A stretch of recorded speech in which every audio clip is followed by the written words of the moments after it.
Ladies and gents, welcome back. We've been paying attention to this inquiry for some time. And, well, the big question here is the timeline.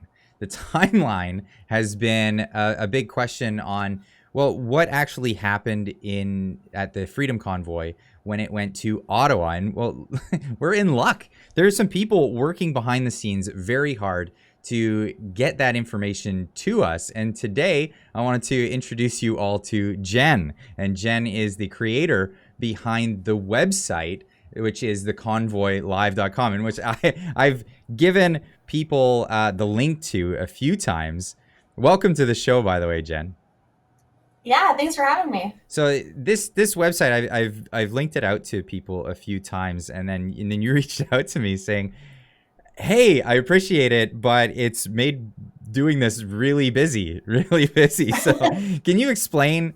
Can you explain what is the website, and, well, what motivated you to make this? First, what is the website, Jen? Yeah, absolutely. So the website is a collection of as many live streams I can find, all the video footage that was taken during the Ottawa protests in January and February. And they're all on a map so that you can see where where the filmer was standing when they took the footage. It also links back to the original YouTube videos, Facebook videos, and Instagram videos so that you can start watching from that minute in time and see what they were seeing. So it's a big collaboration. I think we have almost 100 live streamers involved at this point. Wow. And we're now over 500 hours of footage. So what got you started on this? What was the motivation behind it all in the first place? Yeah, well, when I was watching in February, like a lot of people, I'd listen to the news and then hear there were terrible things happening in Ottawa, and I'd get all panicked. So I'd log onto YouTube and check out what was actually happening and calm down. Right. It was never what the media was saying, right? Yeah, well, and that's what I was showcasing on my channel, was the discrepancy between the mainstream media and what was actually happening on the ground. But you're giving us a retrospective look at, like, a day-to-day. Like, we can actually go through the course of the events here. Yeah, well, when the police, pushed everybody out, there was no more filmers, and all the live streams started to fade into the background, harder to find on YouTube and Facebook and all that. But the media was still talking about how terrible it was, and the politicians were still talking about how terrible it was. And I thought, we can't let our evidence just disappear as people, cancel their accounts or get kicked off because they're too conservative or whatever. We can't let all of those videos go away. We need a continual repository, I guess, of this footage, of this evidence, because the media hasn't stopped. They haven't stopped spinning.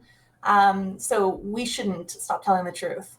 Well, this is a perfect. So I found this. That was my goal. That's your goal, and I found that this to be a perfect thing. So it's an archive, essentially, of all the days. And let's just go through the website a little bit. You can pick a day and a time, and there's a calendar that drops down. It's not showing because of my encoder here, but you can pick whatever day, whatever time, during the time of the convoy. So if I picked yeah, exactly. So if you were there at a certain time and want to see if you were filmed or remember something, or if you're reading something in the media, or if there's a certain speech you want to hear, you can look that up specifically. If you don't know, what I found really interesting was the police barricades. You can actually trigger those on and off, so where all those. How did you get this information? Yeah, that was a little tricky because I think there were some maps published at the time, but I can't find them anymore. So I relied on some articles, but mostly I went through live streams of people who walked those streets to see where the barricades actually were.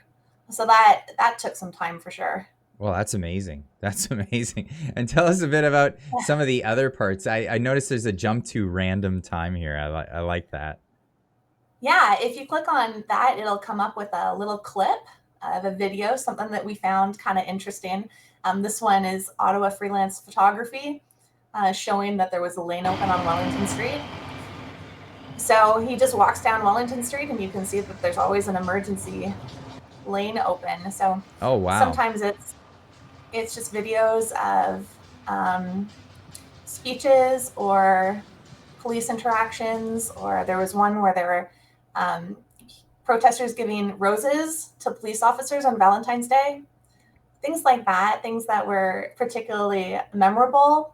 And we're adding more all the time, but you can spend quite a bit of time just clicking on random time and seeing interesting videos. Well, I think this one's particularly contentious because this is what they've been claiming in the inquiry, is that they had blocked the roads, and here you see clearly that that was not the case during Yeah, exactly. during this here. Now we have the what happened part, and this is a timeline, which I think you've laid this out so beautifully. Actually, you can go through all these different points, and there's parts of this that I forgot happened, even though I was like every day trying to get as much information out about this.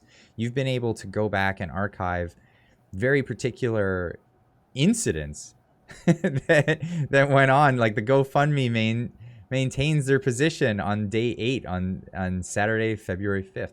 This is amazing. And then yeah, so it was really neat to there were a couple of news sources that did really good coverage. Rebel News was one, and Epic Times was another one. So I spent a lot of time going through their footage after the fact, or their articles really, and they're all linked there. Everything's cited. So some of it, we're learning after the fact in the inquiry and stuff what was really happening, but this was kind of what was being reported at the time. So how busy has this made your life? Obviously, you this is something you're doing in your spare time. You have a life. You have other things going on. How much work is this? Like what's involved? This is like 20 hours a week kind of work. Wow. Yeah, this is a lot. So we're asking for help. So you're asking for help, and I was gonna get to that. Absolutely. You have the help portion on the website, and that's asking for people. What are you looking for in people to come on and work with you? Yeah, so a lot of the videos, they'll have a timestamp because they were live streamed, but they don't have any sort of geographical data, no latitude, longitude. So we get volunteers to watch the movies and go on Google Maps to sort of pinpoint where they were in Street View. And then we have a spreadsheet to fill out minute by minute where the live streamers were standing. So a lot of our volunteers have told us how rewarding it's been to revisit some of those live streams and look for those really meaningful moments and share that all over again. So it's been really helpful for me and really helpful for them too. So I think it's been working out well so far. And how big's your team that you have so far? We have between 10 and 15 volunteers at any given point. Yeah, but working on the website, it's just me. I do have one volunteer who coordinates all the other volunteers. So DJ has been awesome. She emails everybody footage and then collects it when they're done and batches it all and sends it to me. So that was something I was going to ask, because I noticed a lot of them, a lot of the links, they link back to the YouTube channels. Is there backups for that? Are there backups for those in case the channels get taken down or something? Exactly. Like I've found one channel so far, that's actually 2 that have disappeared. But any video that I've linked to, I have taken a backup, and I have got remote backups too. So if those channels ever get pulled or the footage gets pulled, we can host them. I can host them myself with the permission of the original owner.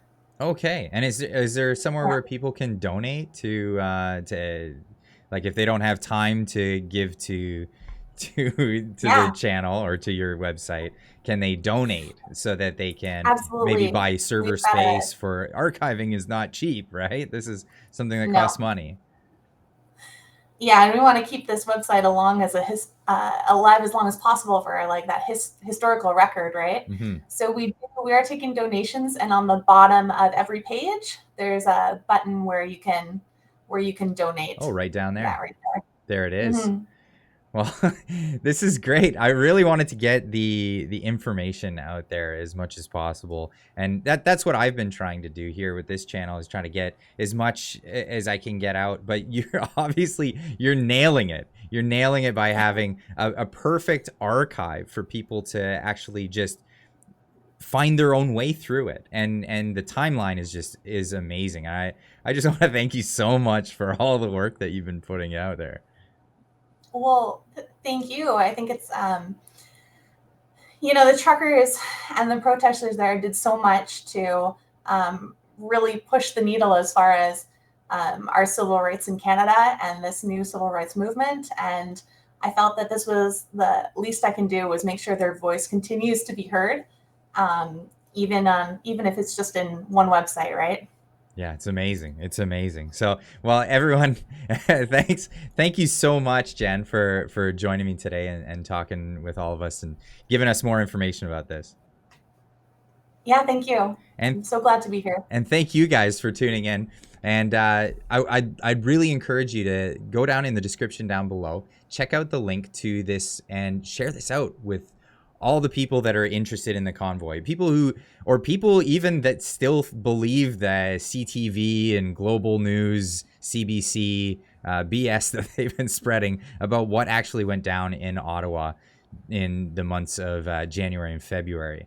Let people see from themselves how it actually went down with this beautiful archive that they can go back and check out. Anyway, leave a comment in the comment section down below. Let me know what you're thinking. If today may be that day that you hit that subscribe button. If you've been watching a number of these videos, please consider doing so. And we'll see you in the next one. Keep on trucking.